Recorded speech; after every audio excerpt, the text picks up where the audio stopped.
Types of bonds कीते सी है ना, ionic bond, covalent bond and coordinate bond.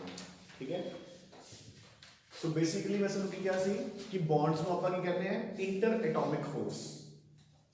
ਦੋ ਐਟਮਸ ਨੂੰ ਆਪਸ ਚ ਬੰਨ ਕੇ ਰੱਖਣ ਵਾਲੀ ਫੋਰਸ ਨੂੰ ਆਪਾਂ ਬੋਲਦੇ ਆ ਬੌਂਡ। ਹੁਣ ਦੇਖੋ ਜੀ,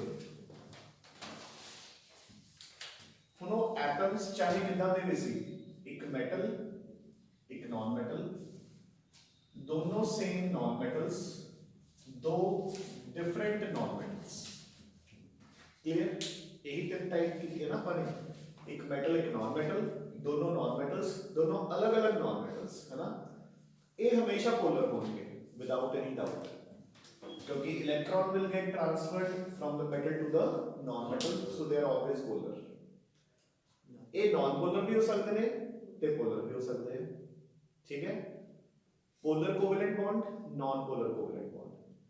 हुन आपां ने करना है कि ये मॉलिक्यूल तो बन गया, बट हुन अगर मैं तुहानू कहां कि मेरे कोल आई हैव एक इस साइज दा पीस ऑफ सोडियम क्लोराइड, मेरी गल समझ रहे हो ना, अगर मेरे कोल एक सोडियम क्लोराइड का पीस है तो इहदे विच बच्चे कितने ही मॉलिक्यूल्स होंगे of sodium chloride.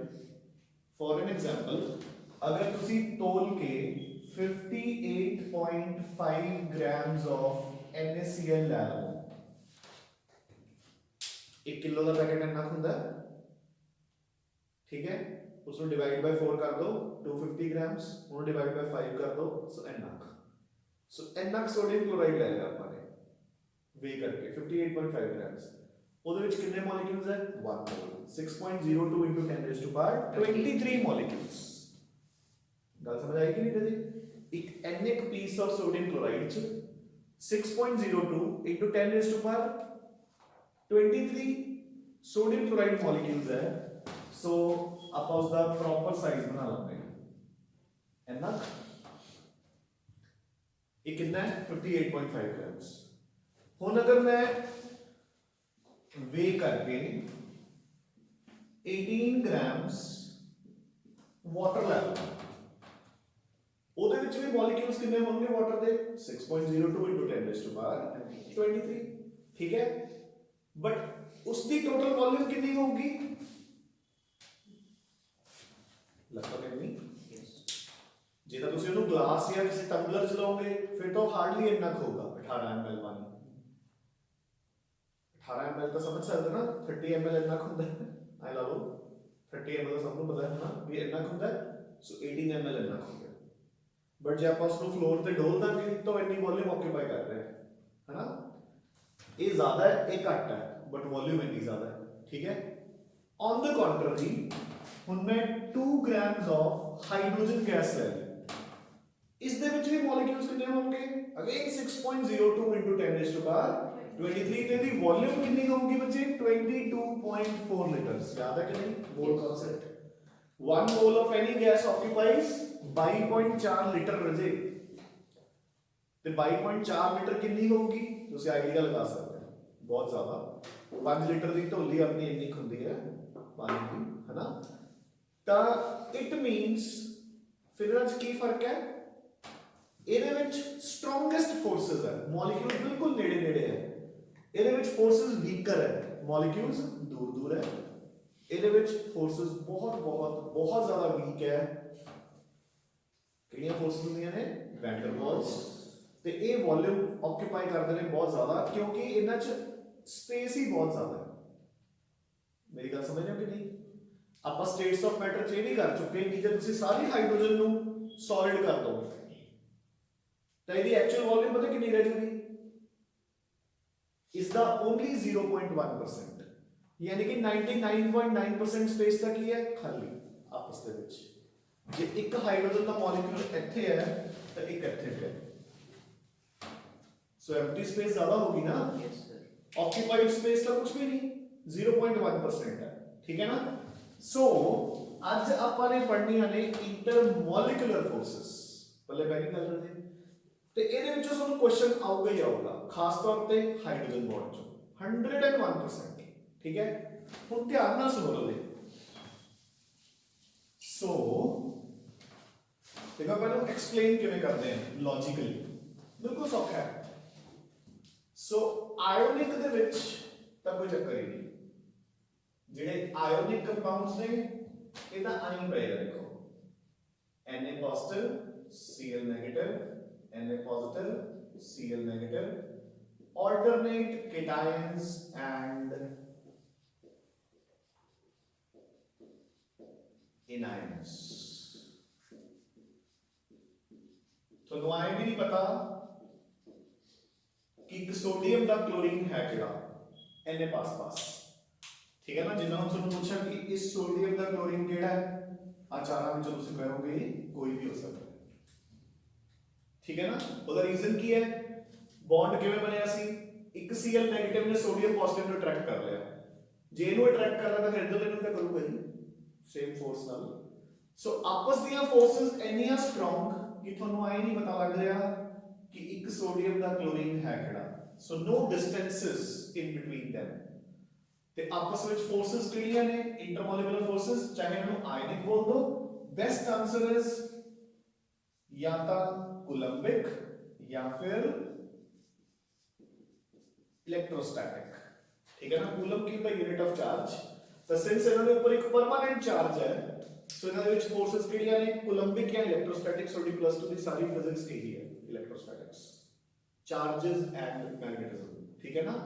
So electrostatic या coulombic forces which are the strongest forces, ਜਦੋਂ ਉਹਦੇ ਆਪਸ ਚ forces strong ਹੋਣਗੀਆਂ ਤਾਂ ਗੈਪ ਕੋਈ ਨਹੀਂ ਹੋਣਾ, and that is why they are solids। ਦੇਖੋ solid ਦੀ ਪ੍ਰੋਪਰਟੀ ਕੀ ਹੁੰਦੀ ਹੈ ਕਿ ਜਿਵੇਂ ਉਹਨੂੰ ਐ ਨੱਪਿਆ ਜਾਊਗਾ, ਨਹੀਂ, ਕਿਉਂ ਨਹੀਂ ਨੱਪਿਆ ਜਾਊਗਾ, ਕਿਉਂਕਿ ਆਪਸ ਵਿੱਚ ਡਿਸਟੈਂਸ ਹੀ ਇੰਨੀ। ਜੇ ਉਹਨਾਂ ਦੋ ਬੈਂਚ ਦੇ ਵਿੱਚ ਗੈਪ ਹੈ, ਮੈਂ ਇਸ ਨੂੰ ਐ ਉਧਰੋਂ ਖਿੱਚ ਕੇ ਐ ਨਾਲ ਜੋੜ ਸਕਦਾ, ਜੇ ਆਪ ਆਲਰੇਡੀ ਜੁੜੇ ਹੋਏ ਹੋਣਗੇ ਫਿਰ ਕਿਵੇਂ ਕਰੂੰਗਾ, ਠੀਕ ਹੈ ਨਾ। ਸੋ ਆਇਓਨਿਕ ਕੰਪਾਊਂਡਸ ਦੇ ਵਿੱਚ ਕਿਹੜੀਆਂ ਫੋਰਸਸ ਹੋਣਗੀਆਂ, ਇਲੈਕਟ੍ਰੋਸਟੈਟਿਕ ਜਾਂ ਕੂਲੰਬਿਕ ਫੋਰਸਸ ਨਾ, ਠੀਕ ਹੈ। ਹੁਣ ਆਪਾਂ ਕੋਵੈਲੈਂਟ ਤੇ ਮੂਵ ਕਰਦੇ ਹਾਂ, ਠੀਕ ਹੈ। ਧਿਆਨ ਨਾਲ ਸੁਣ ਲਓ ਬ੍ਰਦੇ, ਕੋਵੈਲੈਂਟ ਆਪਣੇ ਕੋਲ ਦੋ ਟਾਈਪ ਦੇ,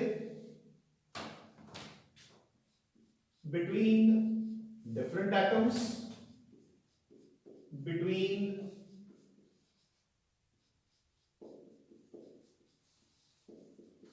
same atoms, done। ਜਿਹੜੇ between same atoms ਨੇ they are non polar, ਜਿਹੜੇ between different atoms ਹੈ they are polar, ਠੀਕ ਹੈ। ਸੋ ਦੇਖੋ ਜਿਹੜੇ ਤਾਂ polar ਹੈ delta positive and delta negative, ਠੀਕ ਹੈ। ਆਪਾਂ ਇਹਨੂੰ ਐ ਲਿਖ ਲੈਂਦੇ ਹਾਂ HCl, delta positive ਤੇ delta negative। ਇੱਕ ਹੋਰ HCl, again delta positive and delta negative, ਇੱਕ ਦਾ ਪੋਜ਼ਿਟਿਵ ਐਂਡ ਦੂਸਰੇ ਦੇ ਨੈਗੇਟਿਵ ਐਂਡ ਵੱਲ ਅਟਰੈਕਟ ਹੋ ਜਾਊਗਾ ਬਾਈ ਅ ਵੀਕ ਫੋਰਸ। ਆਪਾਂ ਇਸ ਨੂੰ ਵੀਕ ਫੋਰਸ ਕਿਉਂ ਕਹਿੰਦੇ ਆ, ਕਿਉਂਕਿ ਚਾਰजेस ਪੂਰੀ ਨਹੀਂ। ਅਗਰ ਇੱਕ ਪੂਰਾ ਨੈਗੇਟਿਵ ਤੇ ਪੂਰਾ ਪੋਜ਼ਿਟਿਵ ਹੁੰਦਾ ਤਾਂ ਪੂਰੀ ਅਟਰੈਕਸ਼ਨ ਹੁੰਦੀ, ਹੁਣ ਪੂਰਾ ਪੋਜ਼ਿਟਿਵ ਤੇ ਪੂਰਾ ਨੈਗੇਟਿਵ ਹੈ ਹੀ ਨਹੀਂ, ਸੋ ਵੀਕ ਜੀ ਅਟਰੈਕਸ਼ਨ ਹੈ। ਗੱਲ ਸਮਝ ਗਏ ਨਾ। ਦੇਖੋ ਆਹ H ਤੇ ਆਹ Cl ਇੱਕ ਦੂਜੇ ਵੱਲ ਅਟਰੈਕਟ ਤਾਂ ਹੋ ਗਏ, बट कोई कंफ्यूजन थोड़ी है कि आ Cl किदा है, ए वाले H दा कि ए वाले H दा, ऊपर वाले दा ही है, क्योंकि डिस्टेंस ही बहुत है आपस में।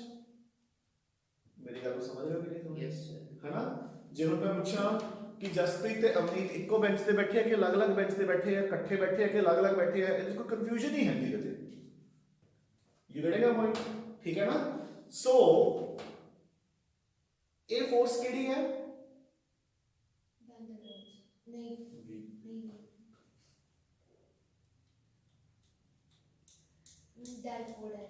ठीक है। देखो गैस करना भी मतलब ये कोई रॉकेट साइंस नहीं है भी हम बहुत खतरनाक चीज पढ़ रहे हैं, बिल रट्टा ही मारना होगा भी पोलर मॉलिक्यूल ਦੇ ਵਿਚਕਾਰ ਡਾਈਪੋਲ ਡਾਈਪੋਲ ਡਾਈਪੋਲ ਡਾਈਪੋਲ ਡਾਈਪੋਲ ਡਾਈਪੋਲ ਡਾਈਪੋਲ ਡਾਈਪੋਲ है ना। ਇਹ ਕੋਈ ਇਦਾਂ ਦਾ ਕੁਐਸਚਨ ਨਹੀਂ ਹੈਗਾ ਵੀ ਅਲੈਗਜ਼ੈਂਡਰ ਕੇਮ ਟੂ ਇੰਡੀਆ ਹੈ ना, ठीक है ना।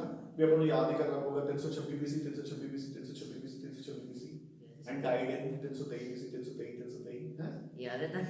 हां मैंने सारा याद है, मैंने 326 BC ਤੋਂ ਲੈ ਕੇ 1964 तक ਦੀ ਹਿਸਟਰੀ ਸਾਰੀ ਯਾਦ ਹੈ। ਕੈਮਿਸਟਰੀ ਤੋਂ ਬਾਅਦ ਮੇਰਾ ਫੇਵਰਿਟ ਸਬਜੈਕਟ ਹੈ, ਮਤਲਬ ਬਾਈ ਇੰਟਰਸਟ, ਉਦੋਂ ਨਹੀਂ ਸਕੂਲ ਟਾਈਮਸ ਤੇ ਨਹੀਂ, ਮਤਲਬ ਜਦੋਂ ਤਾਂ ਮੈਂ ਟੀਚਿੰਗ 'ਚ ਲੱਗਿਆ ਤਾਂ ਮੈਂ ਨਾ ਬੱਚਿਆਂ ਵਾਸਤੇ ਬੁੱਕਸ ਲੈਣਾ ਰਹਿੰਦਾ ਜੀਕੇ ਦੀਆਂ, ਤੇ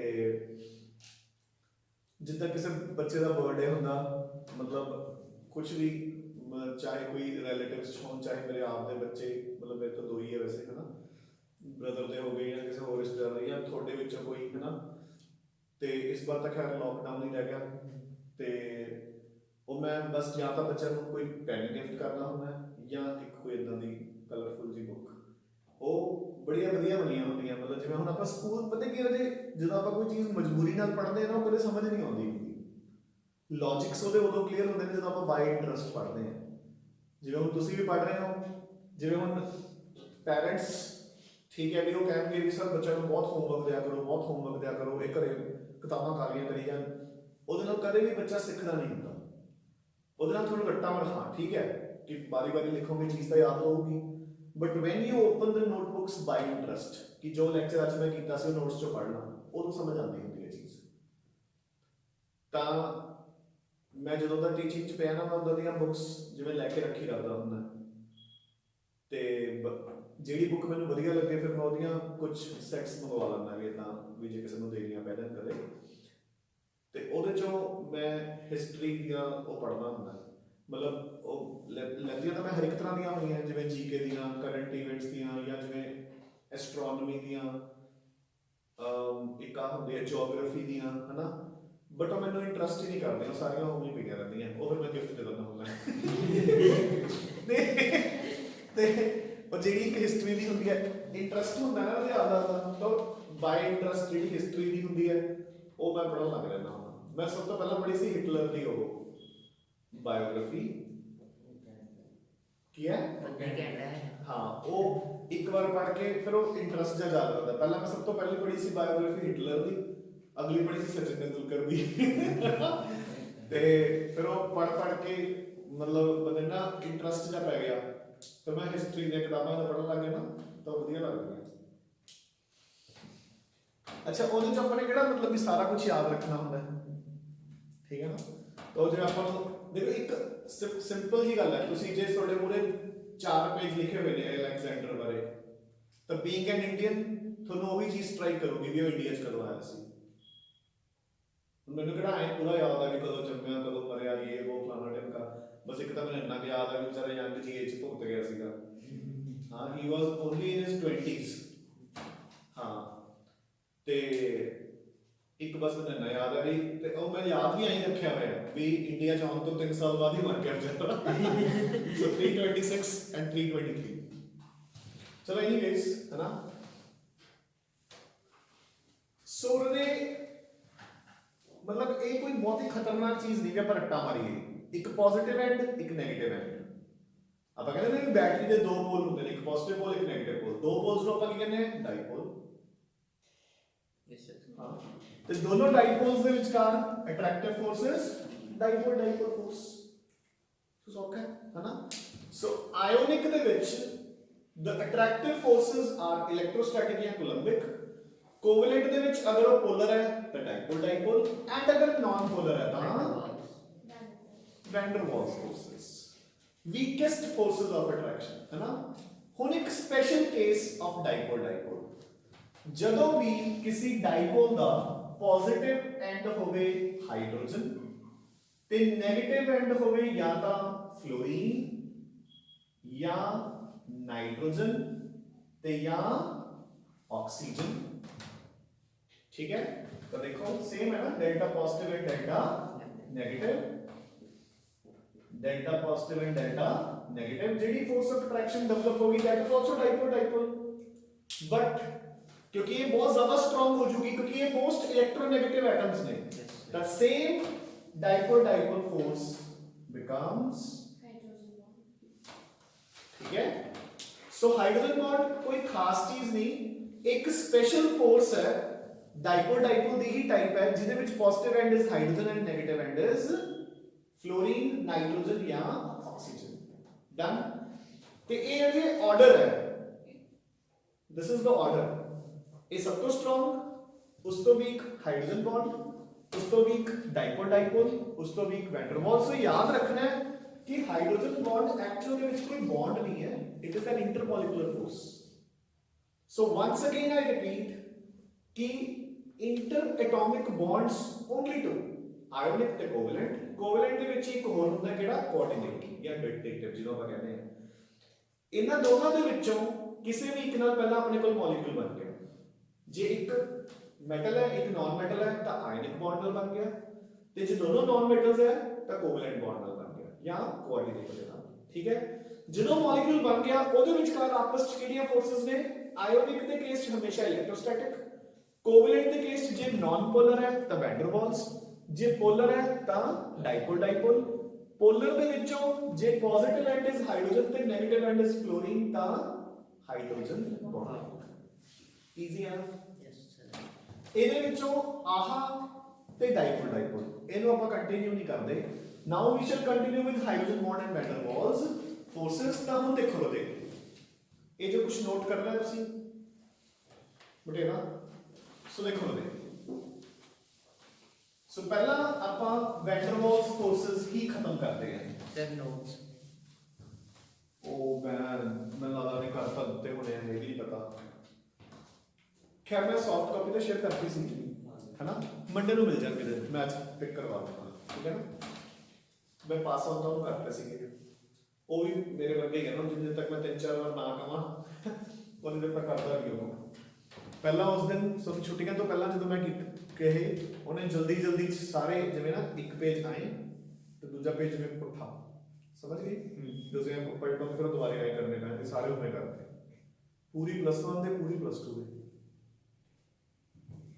ਹੋ ਨਹੀਂ ਹੋਗੀ, ਫਿਰ ਬਾਅਦ ਚ ਪਿੱਟੀ ਜਾਵੇ। ਇੱਕ ਵਾਰ ਐਡਾ ਜ਼ਿਲ੍ਹਾ ਬੰਦਾ ਦੇਖੋ ਸ਼ੇਰ ਹਨਾ, ਮਤਲਬ ਜਿਹਦਾ ਰੋਜ਼ ਦਾ ਕੰਮ ਹੋਵੇ, ਜਦੋਂ ਲਾਕਡਾਊਨ ਖੁੱਲਿਆ ਥੋੜੇ ਨਾ +1 ਦੇ ਵੀ ਤੇ +2 ਦੇ ਵੀ ਉਹਨੇ ਨਾ ਆਪਣੇ ਕੰਪਿਊਟਰ ਦਾ ਸੌਫਟਵੇਅਰ ਚੇਂਜ ਕਰਾਇਆ, ਵਿੰਡੋਜ਼ ਚੇਂਜ ਕਰਾਈ ਹੋਣੀ ਹੈ। ਉਹ ਵਿੰਡੋਜ਼ ਦੇ ਵਿੱਚ MS ਵਰਡ ਦੇ ਕੁਝ ਉਹ ਨਹੀਂ ਹੋਣੇ, ਮਤਲਬ ਜਿਹਦੇ ਤੇ ਆਪਾਂ ਡਾਇਗਰਾਮਸ ਵਗੈਰਾ ਬਣਾਉਂਦੇ ਆ, ਉਹ ਪੂਰੇ ਦੇ ਪੂਰੇ ਨੋਟਸ ਦੇ ਵਿੱਚ ਡਾਇਗਰਾਮਸ ਮਿਸ, ਸਾਰੇ ਨੋਟਸਾਂ ਚੋਂ +1 ਪੂਰੀ +2। ਤੇ ਜਿਹੜਾ ਕੋਈ ਇੱਕ ਅੱਧਾ ਬਾਹਲਾ ਥਿਓਰੇਟੀਕਲ ਹੈ, ਜਿਵੇਂ ਕਿ ਪੀਰੀਓਡਿਕ ਟੇਬਲ ਹੋ ਗਿਆ, ਸਟੇਟਸ ਆਫ ਮੈਟਰ ਹੋ ਗਿਆ, ਜਿਹਦੇ ਡਾਇਗਰਾਮਸ ਨਹੀਂ ਹੁੰਦੀਆਂ, ਉਹਦਾ ਚੱਲ ਗਿਆ, ਬਾਕੀ ਸਾਰੇ ਉਮੀ ਸੀ। ਠੀਕ ਹੈ, ਉਹਲੇ ਫਿਰ ਦੁਬਾਰੇ ਕੀਤੇ ਉਹਨੇ।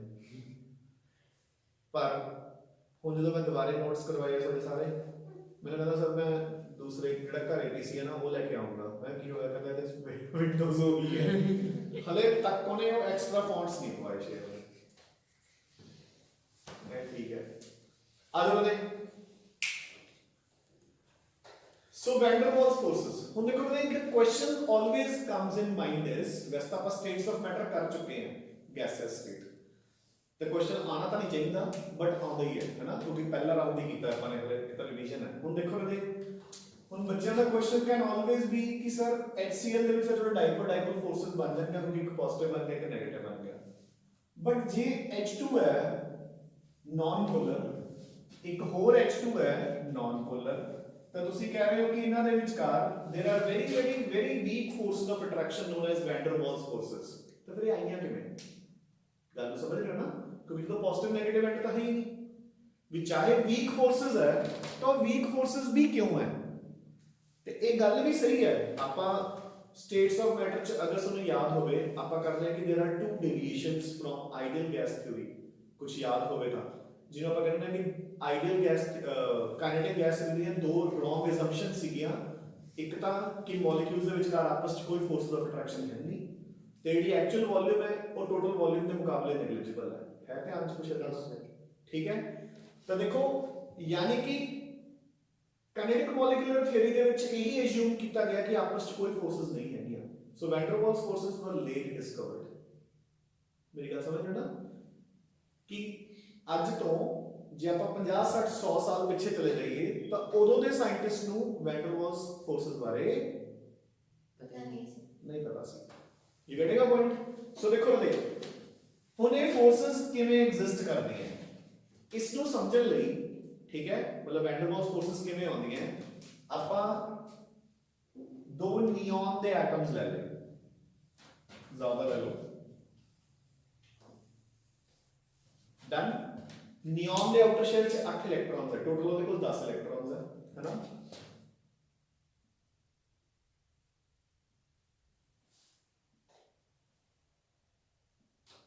डन। सिमिलरली इधर भी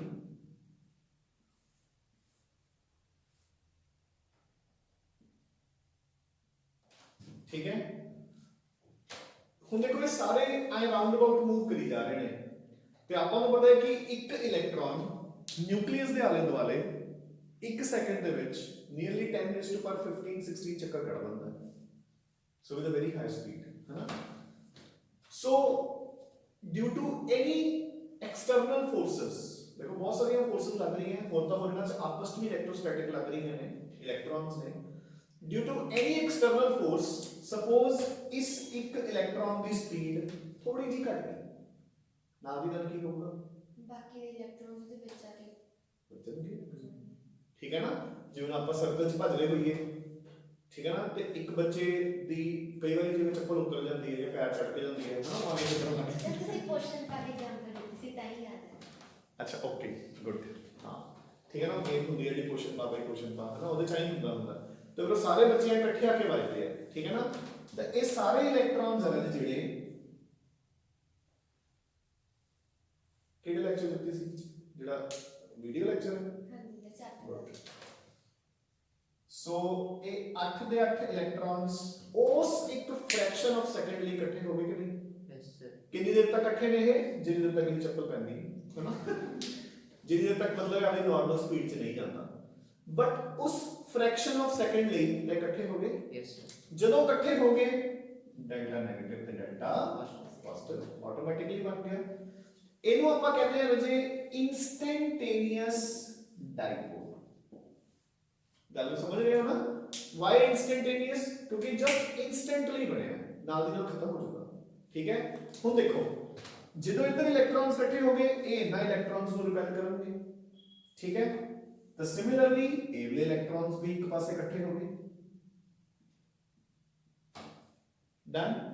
ਡੈਲਟਾ ਨੈਗੇਟਿਵ ਤੇ ਡੈਲਟਾ ਪੋਜ਼ਿਟਿਵ, ਇਹਨੂੰ ਆਪਾਂ ਬੋਲਦੇ ਹਾਂ ਇਨਸਟੈਂਟੇਨੀਅਸ ਇੰਡਿਊਸਡ ਡਾਈਪੋਲ।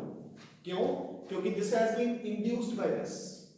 ਅਗਲਾ ਫਿਰ ਇਧਰਲੇ ਪਾਸੇ ਇਕੱਠੇ and so on। ਠੀਕ ਹੈ ਨਾ, ਜਦੋਂ ਤੱਕ ਇਹ ਸਹੀ ਹੋਊਗਾ ਉਦੋਂ ਤੱਕ ਇਹਨੂੰ ਹੋਰ ਕੋਈ ਇੰਡਿਊਸ ਕਰ ਦੂਗਾ, ਯਾਨੀ ਕਿ ਇਹ ਇਸੇ ਪੋਜੀਸ਼ਨ 'ਚ ਹੀ ਰਹਿਣਗੇ। ਪੱਲੇ ਪੈ ਗਈ ਗੱਲ। Yes sir. ਹੁਣ ਇੱਕ ਦਾ ਨੈਗੇਟਿਵ ਤੇ ਦੂਜੇ ਦਾ ਪੋਜ਼ਿਟਿਵ ਆਪਸ 'ਚ ਅਟਰੈਕਟ ਹੁੰਦੇ ਜਾਣਗੇ। ਸੋ ਵੈਨ ਡਰ ਵਾਲ ਫੋਰਸਸ ਦੀ ਕੰਪਲੀਟ ਡੈਫੀਨੇਸ਼ਨ ਕੀ ਹੈ? the very weak forces of attraction between instantaneous dipole and instantaneous induced dipole। पहले पहली गल, ठीक है।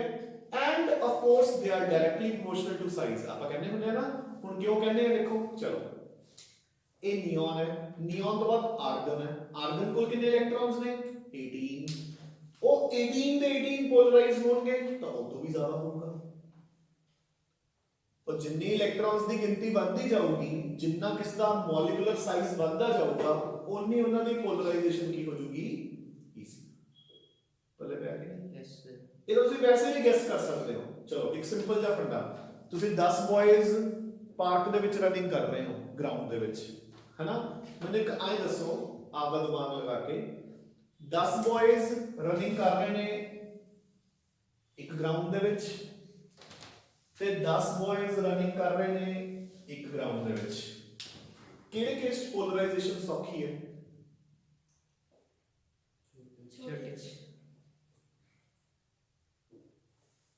ਛੋਟੇ ਸੌਖੀ ਹੈ। ਜੇ ਦੱਸੋ ਫਰੈਂਡਸ ਹੈ ਨਾ ਰਜੇ, ਤੇ ਜਦੋਂ ਇਕੱਠੇ ਰਨਿੰਗ ਕਰ ਰਹੇ ਨੇ ਤਾਂ ਆਏ ਰਨਿੰਗ ਕਰਨਗੇ, ਗੈਪ ਤਾਂ ਬਰਾਬਰ ਹੀ ਰੱਖਾਂਗੇ। ਕਿੱਥੇ ਪੋਲਰਾਈਜੇਸ਼ਨ ਆਊਗੀ? ਵੱਡੇ ਭਾਗ ਚ ਆਊਗੀ। ਗੈਪ ਸਾਰਾ ਚ ਬਰਾਬਰ ਹੀ ਹੈ, ਬਟ ਉੱਥੇ ਪੋਲਰਾਈਜ਼ ਹੋ ਚੁੱਕਿਆ, ਇੱਥੇ ਨਹੀਂ ਹੋਇਆ। ਛੋਟੀ ਜਗ੍ਹਾ 'ਚ ਉਹ ਬਰਾਬਰ ਡਿਸਟੈਂਸ ਤੇ ਹੋਣਗੇ। ਸਰ ਤੁਸੀਂ ਐਂ ਨਹੀਂ ਨਾ ਦੱਸਿਆ ਫਰੈਂਡਸ ਹੈ। ਇੱਕ ਗੱਲ ਹੈ, ਠੀਕ ਹੈ ਨਾ, ਪੋਲਰਾਈਜੇਸ਼ਨ ਈਜ਼ੀ ਹੈ, ਸਮਝ ਗਏ ਨਾ। ਜੇ ਫਰੈਂਡਸ ਨਹੀਂ ਵੀ ਹੈਗੇ ਨਾ ਜੀ, ਤਾਂ ਦੋ ਚਾਰ ਦਿਨਾਂ 'ਚ ਵੱਜ ਜਾਣਗੇ। ਲਾਈਕ ਡਿਸੋਲਵਸ ਲਾਈਕ, ਠੀਕ ਹੈ ਨਾ। ਮੇਰੀ ਗੱਲ ਸਮਝ ਆਈ ਕਿ ਨਹੀਂ? ਸੋ ਜਿੰਨੀ ਵੱਡੀ ਸਪੇਸ ਹੋਊਗੀ, ਜਿੰਨਾ ਵੱਡਾ ਐਟਮ ਜਾਂ ਮੋਲੀਕਿਊਲ ਹੋਊਗਾ, ਉਹਦੀ ਪੋਲਰਾਈਜੇਸ਼ਨ ਹੋਣੀ ਹੋਈ ਈਜ਼ੀ ਹੋਊਗੀ। ਸੋ ਯਾਦ ਰੱਖਣਾ ਹੈ, ਨਾਨ ਪੋਲਰ ਮੋਲੀਕਿਊਲਸ ਦੇ ਵਿੱਚ attractive forces are van der Waals forces, and van der Waals forces are directly proportional to the size of the molecule. Time कितना रुपये अपने को देखियो, बस हो गया. Now we shall come on to hydrogen bond.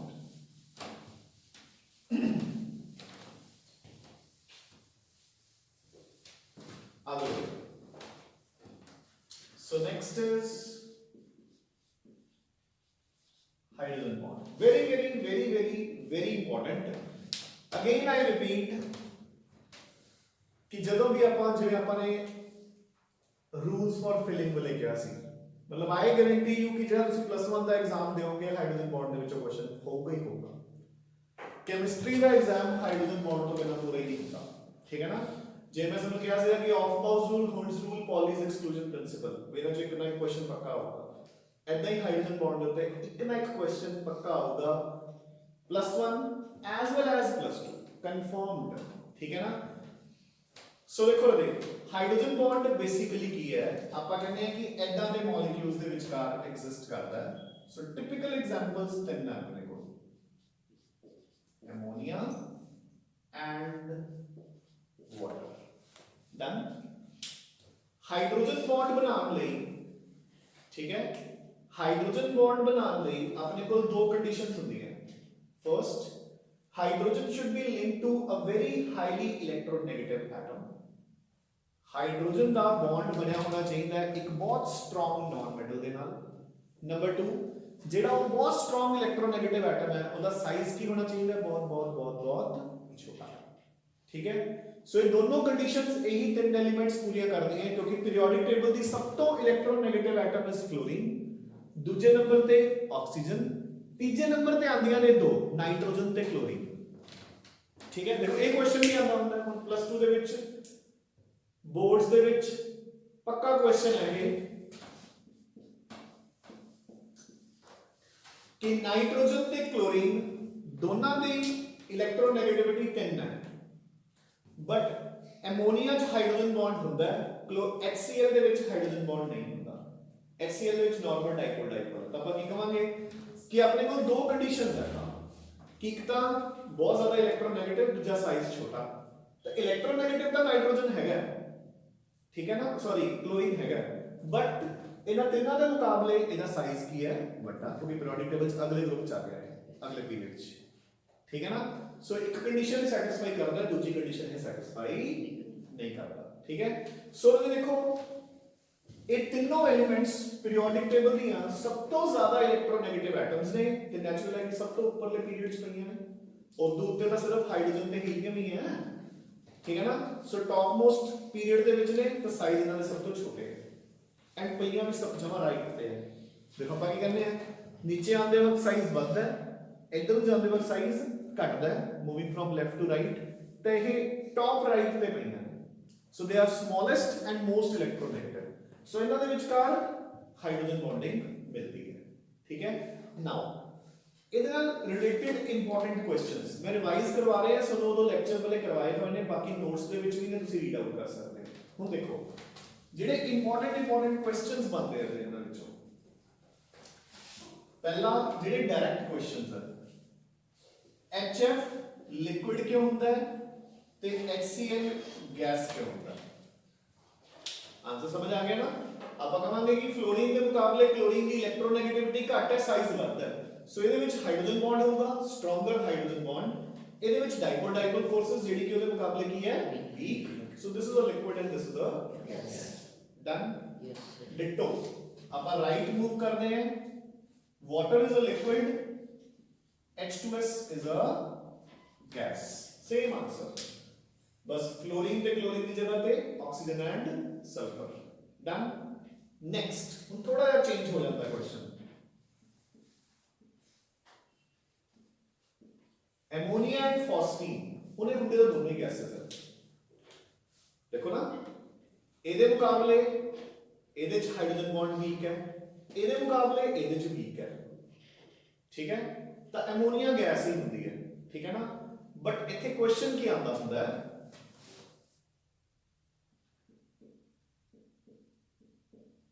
ਕਿ ਜਦੋਂ ਮੈਂ ਐਮੋਨੀਆ ਨੂੰ ਪਾਣੀ ਚ ਪਾਇਆ, ਇਧਰੋਂ ਮੈਂ ਫਾਸਫੀਨ ਨੂੰ ਪਾਣੀ ਚ ਪਾਇਆ,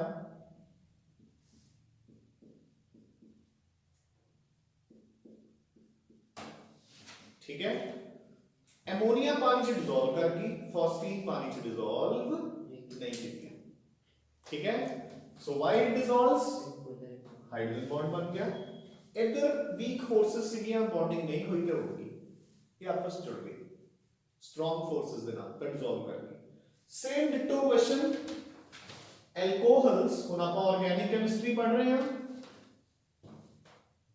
एल्कोहल्स तो ऑर्गेनिक चलते हैं यानी कि कोवेलेंट, ते ਆਪਾਂ ਕਰਦੇ ਕੀ ਉਹਨੇ डिसोल्यूशन कर ली ਕੀਤਾ like dissolves like. polar solutes like NaCl dissolve in polar solvent water, ਤੇ ਜਿਹੜਾ ਪੈਟਰੋਲ, ਈਥਰ, ਕਲੋਰੋਫਾਰਮ, ਬੈਂਜ਼ੀਨ ਇਹ ਆਪਸ ਵਿੱਚ ਡਿਸੋਲਵ ਕਰਦੇ ਆ ਜਿਹੜੇ ਕੋਵੈਲੈਂਟ ਹੁੰਦੇ ਨੇ। ਤੇ ਐਲਕੋਹਲਸ ਬੀਇੰਗ ਕੋਵੈਲੈਂਟ ਇਹ ਫਿਰ ਵੀ ਪਾਣੀ ਦੇ ਵਿੱਚ ਡਿਸੋਲਵ ਕਰਦੇ ਆ, ਠੀਕ ਹੈ। ਅਗੇਨ ਕਿਉਂ, ਡਿਊ ਟੂ ਹਾਈਡਰੋਜਨ ਬੌਂਡਿੰਗ। ਰਜੇ ਇਹ ਤਾਂ ਤੁਸੀਂ ਆਬਜ਼ਰਵ ਵੀ ਕਰ ਸਕਦੇ ਹੋ ਘਰਾਂ ਦੇ ਵਿੱਚ, ਠੀਕ ਹੈ ਨਾ। ਐਲਕੋਹਲ ਇੰਨਾ ਕੁ ਪਾਓ, ਠੀਕ ਹੈ। ਤੁਸੀਂ ਕਦੇ ਵੀ ਚੈੱਕ ਕਰਿਓ, ਤੁਸੀਂ ਕੋਈ ਆਇਲ ਪਾਣੀ ਚ ਪਾਓਗੇ ਨਾ ਉਹ ਡਿਸੋਲਵ ਨਹੀਂ ਕਰਦਾ ਹੁੰਦਾ, ਛਿੱਬੀਆਂ ਹੀ ਬਣ ਜਾਂਦੀਆਂ ਹੁੰਦੀਆਂ ਦੀਆਂ, ਦੇਖਿਆ ਕਦੇ ਹਨਾ। ਮਤਲਬ ਜਿਵੇਂ ਛੋਟੇ ਛੋਟੇ ਬਬਲਸ ਟਾਈਪ ਛਿੱਬੀਆਂ ਹੀ ਆ। ਤੁਸੀਂ ਐਲਕੋਹਲ ਨੂੰ ਆਏ ਗਲਾਸ ਨੂੰ ਪਕੜ ਕੇ ਨਾ ਪਾਣੀ ਪਾਈਓ, ਠੀਕ ਹੈ, ਬਸ ਸਰਵ ਕਰ ਦਿਓ, ਚਲੋ ਪਾਣੀ ਪਾਈਓ ਤੇ ਤੁਸੀਂ ਗਲਾਸ ਨੂੰ ਆਬਜ਼ਰਵ ਕਰਿਓ, ਉਹ ਸੇਮ ਛਿੱਬੀਆਂ ਹੀ ਬਣਨਗੀਆਂ। ਹੈਗਾ ਤਾਂ ਤੇਲ ਹੀ ਹੈ ਨਾ ਰਜੇ, ਉਹ ਹੈਗਾ ਤਾਂ ਆਰਗੈਨਿਕ ਕੰਪਾਊਂਡ ਹੈ, ਕੋਵੈਲੈਂਟ ਕੰਪਾਊਂਡ, ਬਟ ਪਾਣੀ ਚ ਡਿਸੋਲਵ ਕਰ ਗਿਆ due to the formation of hydrogen bond. Done ਹੈ और डन के नहीं, यस सर, ठीक है। ਹੁਣ ਦੇਖੋ another important question ਜਿਹੜਾ ਕਿ ਤੁਹਾਨੂੰ ਆ ਸਕਦਾ ਹੈ ਪਲੱਸ 1 ਦੇ ਵਿੱਚ, ਕਿਉਂਕਿ ਇਹ ਸਾਨੂੰ ਤਾਂ ਪਲੱਸ 2 ਲਈ ਵੀ ਆ ਸਕਦਾ ਹੈ। ਨੋ ਡਾਊਟ ਇਹ ਸਾਰੇ ਕੁਐਸਚਨ ਪਲੱਸ 1 ਚ ਆ ਸਕਦੇ ਨੇ, but they will come in plus 2, ਤਾਂ ਕਰਕੇ ਪਲੱਸ 1 ਲਈ ਉਹਨੇ ਇੰਪੋਰਟੈਂਟ ਨਹੀਂ। ਤੁਹਾਡੇ ਲਈ ਕਿਹੜਾ ਇੰਪੋਰਟੈਂਟ ਹੈ question of ice, why ice floats on the surface of water. ਇਹ ਦੇਖਿਆ ਹੋਗਾ ਨਾ ਤੁਸੀਂ, ਸਾਰੀ ਦੇਖਦੇ ਆ ਹਨਾ। ਆਪਾਂ ਕਹਿੰਦੇ ਵੀ ਜੇ ਤੁਸੀਂ ਕੋਈ ਵੀ ਸੋਲਿਡ ਪਾਣੀ ਛੱਡ ਦੋ ਉਹ ਸਿੰਕ ਕਰ ਜਾਂਦਾ ਹੈ, ਬਟ ਆਈਸ ਫਲੋਟਸ, ਯਾਨੀ ਕਿ ਆਈਸ ਪਾਣੀ ਤੋਂ ਹਲਕੀ ਹੈ। the density of ice is lesser than water। so ਦੇਖੋ ਇਹਦੇ ਦੋ ਕੁਐਸਚਨਸ ਹੁੰਦੇ ਨੇ ਜੀ, ਕਿ ਜਾਂ ਤਾਂ ਇਹਲਾ ਕੁਐਸਚਨ ਵੀ ice floats on the water surface why, ਜਾਂ ਵਾਟਰ ਤੇ ਆਈਸ ਦੀ ਡੈਂਸਿਟੀ ਕਿਹਦੀ ਜ਼ਿਆਦਾ ਹੈ, ਪਾਣੀ ਦੀ ਕਿਉਂ, ਠੀਕ ਹੈ। ਦੂਸਰਾ maximum density of water is at 4 degree centigrade, ਠੀਕ ਹੈ ਨਾ। ਜਦੋਂ ਮੈਂ ਪੀਸੀਐਸ ਦਾ ਐਗਜ਼ਾਮ ਦਿੱਤਾ ਸੀ ਉਦੋਂ ਵੀ ਆਇਆ ਸੀ ਕੈਮਿਸਟਰੀ ਚ ਕੁਐਸਚਨ, ਤਾਂ ਮਤਲਬ ਮੈਂ ਸਭ ਤਾਂ ਕਰਕੇ ਕਹਿ ਰਿਹਾ ਵੀ ਜਦੋਂ ਕੈਮਿਸਟਰੀ ਸਿਲੇਬਸ ਚ ਹੋਊਗੀ ਹਾਈਡਰੋਜਨ ਬੌਂਡਿੰਗ ਦੇ ਉੱਤੇ ਕੁਐਸਚਨ ਪੱਕਾ ਹੋਊਗਾ, ਠੀਕ ਹੈ ਨਾ। ਉੱਥੇ ਕੁਐਸਚਨ ਆਇਆ ਸੀਗਾ maximum density of ice exists at, ਸਮਝ ਗਏ ਨਾ, ਉਹ ਆਈਸ ਨਹੀਂ ਵਾਟਰ, ਠੀਕ ਹੈ। ਤਾਂ 4 ਡਿਗਰੀ ਸੈਂਟੀਗ੍ਰੇਡ ਤੇ। ਹੁਣ ਦੇਖੋ ਕਿਵੇਂ ਆਈਸ ਦਾ ਸਟਰਕਚਰ ਇਹ ਹੁੰਦਾ ਹੈ due to extensive hydrogen bonding, ਹਾਂਜੀ एयर ट्रैप हो जाती है। yeah।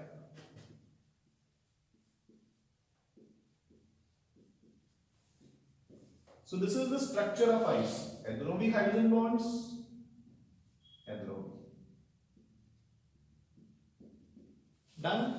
so ਆਪਾਂ ਕੀ ਲਿਖਾਂਗੇ ਉਹਦੇ ਕਿ ਆਈਸ ਦੇ ਵਿੱਚ ਪਾਣੀ, ਮਤਲਬ ਆਈਸ ਦੇ ਵਿੱਚ ਜਿਹੜੇ ਵਾਟਰ ਮੋਲੀਕਿਊਲਸ ਹੈ H2O ਮੋਲੀਕਿਊਲਸ, ਉਹਨਾਂ 'ਚ ਐਕਸਟੈਂਸਿਵ ਹਾਈਡਰੋਜਨ ਬੌਂਡਿੰਗ ਹੋ ਜਾਂਦੀ ਹੈ, ਤੇ ਜਿਹੜੀ ਇੱਕ ਆਕਸੀਜਨ ਹੈ ਉਹ ਟੈਟਰਾਹਾਈਡਰਲੀ 4 ਹਾਈਡਰੋਜਨ ਨਾਲ ਲਿੰਕ ਹੋ ਜਾਂਦੀ ਹੈ। ਇਸ ਕਰਕੇ ਇੱਕ ਕੇਜ ਲਾਈਕ ਸਟਰਕਚਰ ਬਣ ਜਾਂਦਾ ਹੈ ਜਿਹਦੇ ਵਿੱਚ ਖਾਲੀ ਸਪੇਸਿਸ ਬਹੁਤ ਜ਼ਿਆਦਾ ਹੁੰਦੀਆਂ ਨੇ, ਤੇ ਉਸ ਖਾਲੀ ਸਪੇਸਿਸ ਦੇ ਵਿੱਚ 에ਅਰ ਹੋ ਜਾਂਦੀ ਹੈ ਐਂਟਰੈਪ, ਜਿਹਦੇ ਕਰਕੇ ਆਈਸ ਕੀ ਹੋ ਜਾਂਦੀ ਹੈ ਹਲਕੀ। ਇਹਦਾ ਤੁਸੀਂ ਵੈਸੇ ਹੀ ਆਬਜ਼ਰਵ ਕਰ ਲਿਓ, ਕੋਈ ਕੰਟੇਨਰ ਲੈ ਕੇ ਉਹਨੂੰ ਜਮਾ ਐ ਭਰ ਦਿਓ ਪਾਣੀ ਤੱਕ, ਪਾਣੀ ਨਾਲ, ਠੀਕ ਹੈ। ਫ੍ਰੀਜ਼ਰ ਚ ਰੱਖਤਾ, ਸਵੇਰ ਆਈਸ ਕਿਵੇਂ ਜੰਮੀ ਵੀ ਹੁੰਦੀ ਹੈ, ਬਲਜਿੰਗ, ਐਂਡ ਮੋਰ ਓਵਰ ਉਹਦੇ ਸਾਈਡਾਂ ਤੇ ਵੀ ਗਿਰੀ ਵੀ ਹੁੰਦੀ ਹੈ। ਇਹਦਾ ਮਤਲਬ ਕੀ ਹੈ ਕਿ ਆਈਸ ਬਣਨ ਲੱਗੇ, ਪਾਣੀ ਦੀ ਵੋਲਿਊਮ ਕੀ ਹੋਗੀ, ਇਨਕਰੀਜ਼। ਹੁਣ ਦੇਖੋ ਜਿਵੇਂ ਜਿਵੇਂ ਤੁਸੀਂ ਟੈਂਪਰੇਚਰ ਵਧਾਉਣਾ ਸ਼ੁਰੂ ਕੀਤਾ, ਆਹ ਵਾਲੇ ਬੌਂਡਸ ਪਹਿਲਾਂ ਟੁੱਟਣਗੇ, ਜਦੋਂ ਇਹ ਟੁੱਟ ਗਏ ਇਹ ਨੇੜੇ ਆ ਗਏ, ਕਦੋਂ ਤੱਕ ਨੇੜੇ ਆਏ, 4 ਡਿਗਰੀ ਤੱਕ। ਜਦੋਂ 4 ਤੋਂ ਟੈਂਪਰੇਚਰ ਵਧਾਉਂਗੇ ਫਿਰ ਇਹਦੀ ਕਿਨੈਟਿਕ એનર્ਜੀ ਬਦਲਣ ਲੱਗ ਜੂਗੀ, and they will again start moving ਦੂਰ ਦੂਰ। ਸੋ ਮੈਕਸਿਮਮ ਡੈਂਸਿਟੀ ਪਾਣੀ ਦੀ 4 ਡਿਗਰੀ ਤੇ ਹੁੰਦੀ ਹੈ। ਇਹ ਦੋਨੋਂ ਕੁਐਸਚਨਸ ਤੁਹਾਡੇ ਨੋਟਸ ਦੇ ਵਿੱਚ ਹੈਗੇ ਨੇ। ਉੱਥੋਂ ਆਪਾਂ ਨੇ ਕਰ ਲੈਣੇ another and last important question from MCQs point of view ਕਿਉਂਕਿ ਤੁਹਾਨੂੰ MCQs ਵੀ ਆਣੇ ਆ ਪੇਪਰ 'ਚ ਠੀਕ ਹੈ ਜਦੋਂ ਆਪਣੀ ਰਿਵੀਜ਼ਨ ਸਾਰੀ ਪੂਰੀ ਹੋ ਗਈ ਆਪਾਂ ਇੱਕ ਇੱਕ ਚੈਪਟਰ ਦੇ 15 20 ਇੰਪੋਰਟੈਂਟ MCQs ਵੀ ਕਰਾਂਗੇ ਸਟਾਰਟਿੰਗ ਤਾਂ ਮੈਂ ਤੁਹਾਨੂੰ ਕਰਵਾਈ ਗਿਆ ਠੀਕ ਹੈ ਨਾ ਬਾਅਦ ਵਿੱਚ ਨਹੀਂ ਹੋਏ ਆਪਣੇ ਤਾਂ ਉਹਲੇ ਚੈਪਟਰਸ ਦੇ ਦੇਖੋ ਹੁਣ ਇਹੋ ਜਿਹੇ ਕੁਐਸਚਨ ਸਿਰਫ MCQs 'ਚ ਹੀ ਆਉਂਦੇ ਹੁੰਦੇ ਨੇ ਕਿਹੜੇ ਕਿ ਇਹਨਾਂ ਤਿੰਨਾਂ ਵਿੱਚੋਂ ਕਿਹਦਾ ਬੋਇਲਿੰਗ ਪੁਆਇੰਟ ਸਭ ਤੋਂ ਜ਼ਿਆਦਾ ਹੈ ਠੀਕ ਹੈ ਕਿਹਦਾ ਨਹੀਂ ਵਾਟਰ ਦਾ 0 100 ਡਿਗਰੀ ਇਹ ਤਾਂ ਹੈਗੀ ਗੈਸ ਹੈ ਵਿਚਾਰੀ ਠੀਕ ਹੈ ਇਹਦਾ ਹੁੰਦਾ 17-18 ਉਹਦਾ ਕਾਰਨ ਕੀ ਹੈ ਕਿ no doubt hydrogen bond strength maximum ਇਹਦੇ ਚ ਹੈ ਬਟ ਐਕਸਟੈਂਟ ਜ਼ਿਆਦਾ ਇਹਦੇ ਚ ਹੈ ਕਿਉਂ ਕਿਉਂਕਿ ਇੱਕ ਆਕਸੀਜਨ 4 ਨਾਲ ਲਿੰਕ ਹੁੰਦਾ ਪਾਣੀ 'ਚ ਜਦਕਿ ਇੱਥੇ ਸਿੰਪਲ ਆਇਨ ਲੀਨੀਅਰ ਚੇਨਸ ਗੱਲ ਸਮਝ ਗਏ ਨਾ ਤੁਸੀਂ ਕਹੋਗੇ ਸਰ ਫਿਰ ਇਹਦੇ ਹਿਸਾਬ ਨਾਲ ਤਾਂ ਅਮੋਨੀਆ 'ਚ ਹੋਰ ਵੀ ਜ਼ਿਆਦਾ ਹੋਣੇ ਚਾਹੀਦੇ ਨੇ ਬਟ ਉਹਦੇ 'ਚ ਹਾਈਡਰੋਜਨ ਬੌਂਡ ਦੀ ਸਟਰੈਂਥ ਹੀ ਬੜੀ ਵੀਕ ਹੁੰਦੀ ਹੈ ਸਮਝ ਗਏ ਸੋ ਇਹਨਾਂ ਤਿੰਨਾਂ ਦੇ ਵਿੱਚੋਂ maximum boiling point is of water 100 degree 18 degree and this is a gas done I hope ਹੁਣ ਤੁਸੀਂ ਘਰ ਜਾ ਕੇ ਰਦੇ ਮੈਂ ਤੁਹਾਨੂੰ ਬੌਂਡਸ ਪੂਰੇ ਕਰਵਾਤੇ ਘਰ ਜਾ ਕੇ ਨੋਟਸ ਚੋਂ ਇੱਕ ਤਾਂ ਵੈਨ ਡਰ ਵਾਲਸ ਫੋਰਸਸ ਬਿਲਕੁਲ ਲਾਸਟ ਤੇ ਹੈ ਐਂਡ ਆਫ ਦ ਚੈਪਟਰ ਠੀਕ ਹੈ ਉਸ ਤੋਂ ਪਹਿਲਾਂ ਰੈਜ਼ੋਨੈਂਸ ਹੈ ਉਹ ਆਪਾਂ ਨੇ ਆਰਗੈਨਿਕ ਚ ਕਰ ਹੀ ਲਿਆ ਉਹਦੀ ਹੁਣ ਲੋੜ ਨਹੀਂ ਚਾਹੇ ਪੜ੍ਹਨਾ ਹੋਇਆ ਪੜ੍ਹ ਲਿਓ ਉਸ ਤੋਂ ਪਹਿਲਾਂ ਹਾਈਡਰੋਜਨ ਬੌਂਡ ਹੈ ਉਹ ਪੜ੍ਹ ਲਿਓ ਉਸ ਤੋਂ ਪਹਿਲਾਂ ਮੈਟੈਲਿਕ ਬੌਂਡ ਹੈ ਮੈਟੈਲਿਕ ਬੌਂਡ ਤੁਸੀਂ ਆਪਣੇ ਆਪ ਕਰਨਾ ਠੀਕ ਹੈ ਮੈਂ ਉਸ ਤੇ ਨਹੀਂ ਮੱਥਾ ਮਾਰੂੰਗਾ ਹੁਣ ਆਪਾਂ ਜੰਪ ਕਰਾਂਗੇ ਉਹ ਸਾਰੇ ਇੰਪੋਰਟੈਂਟ ਪੋਰਸ਼ਨ ਤੇ VSEPR ਥਿਊਰੀ ਹਾਈਬ੍ਰਿਡਾਈਜੇਸ਼ਨ ਉਹ ਰਿਵਾਈਜ਼ ਕਰਾਂਗੇ ਠੀਕ ਹੈ ਥੈਂਕ ਯੂ